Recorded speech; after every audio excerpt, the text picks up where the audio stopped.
Okay, so the iPhone 18 Pro just leaked again. And honestly, I don't know whether to be excited or just tired because here's what's happening: leaked screen protectors, alleged prototype photos, random X accounts with zero track record. They're all pointing to one thing: a smaller dynamic island.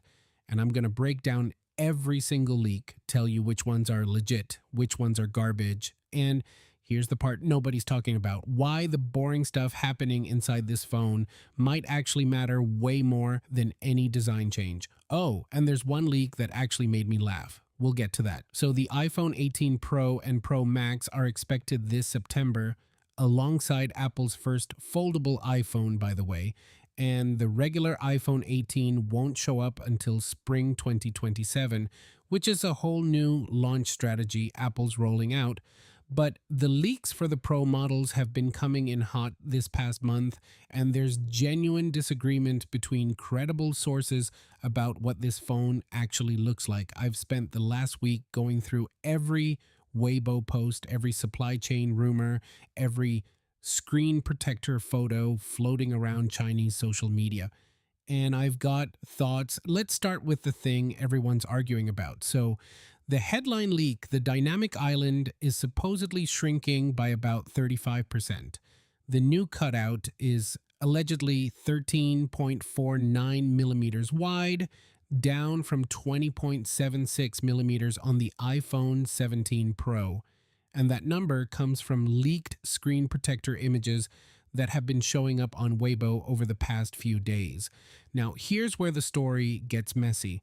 The first image came from an account called Early Apple Leaks, zero track record, a few hundred followers. Then a guy calling himself Majin Buu jumped on it. He was once a reliable leaker before he vanished, and now he's back calling the smaller dynamic island the Nano Island, which, okay, sure, that's a name. But then Ice Universe, who actually has a decent history with Apple leaks, shared his own image showing dramatically smaller cutouts, and screen protector manufacturers in China are apparently already producing cases based on these dimensions, which is kind of a big deal because accessory makers don't tool up their factories for fun. That costs real money.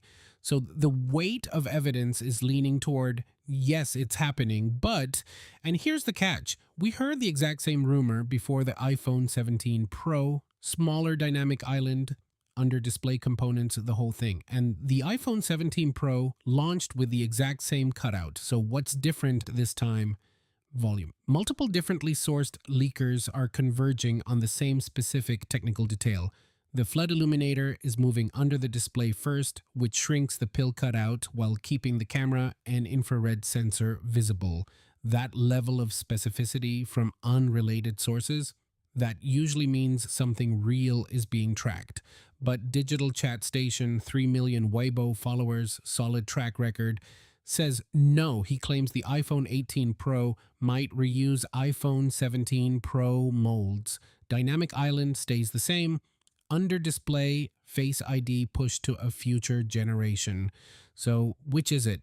Honestly, if I had to bet right now, I'd say smaller dynamic island, but not as dramatic as the 35% number suggests.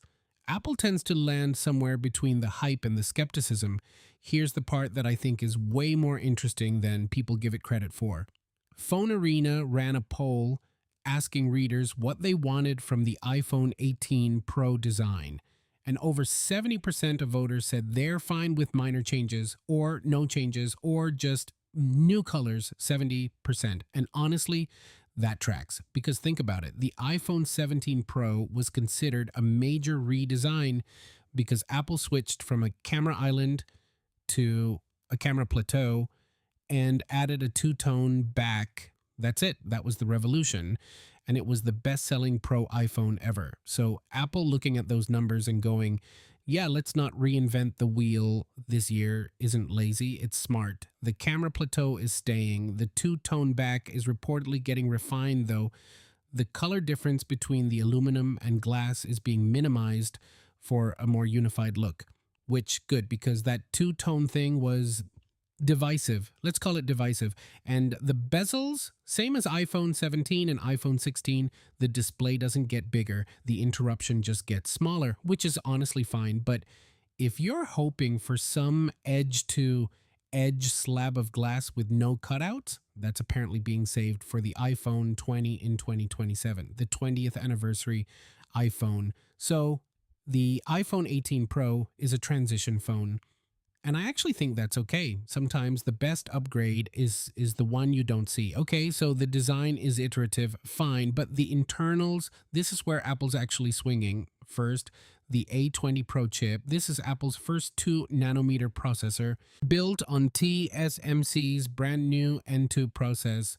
And the numbers, even from early projections, are kind of wild. We're talking potentially 15% faster and 30% more efficient than the i19 Pro. And it's using something called wafer level multi chip module packaging, which basically means the RAM is integrated directly onto the same wafer as the CPU, GPU, and neural engine instead of sitting next to it, which should mean better bandwidth, lower latency, better power efficiency. And speaking of power, the battery is reportedly jumping to over 5,000 milliamp hours on the Pro Max. Paired with a 2 nanometer chip, that math starts getting really interesting for all day usage. Now, the camera. This is the one that got my attention. Ming-Chi Kuo, who's basically the oracle of Apple supply chain predictions, says the main 48 megapixel wide camera is getting a variable aperture for the first time on any iPhone, like a mechanically adjustable aperture, like a DSLR on a phone. What does that mean for you? More control over depth of field, better low light shots without everything looking like soup, better exposure in tricky lighting like shooting indoors with bright windows. On paper, this is huge. In practice, we'll see. Smartphone sensors are still tiny, but the intent is real. And there's also the C2 modem, Apple's second generation in-house modem replacing Qualcomm. This one reportedly supports millimeter wave 5G and possibly full satellite internet, not just emergency SOS, actual internet access via satellite, which, if it works, is genuinely game-changing for anyone who's ever been stuck with zero signal. That's a lot of quiet upgrades for a phone people are calling boring. Here's the real question, and I want to be honest with you because there's a lot of hype noise around this phone. If you have an iPhone 17 Pro, skip it. Straight up. The dynamic island shrinks a little, the chip gets faster, the camera adds a variable aperture, but you're not going to feel a transformational difference in your daily life. Wait for the iPhone 20. If you have an iPhone 15 Pro or older, now we're talking. The jump from a 3 nanometer chip to 2 nanometer plus the camera upgrade, plus the battery, plus the better modem, that adds up to something genuinely noticeable. And if you're on the fence between the iPhone 18 Pro and the iPhone Fold that's launching alongside it, that's a whole different video.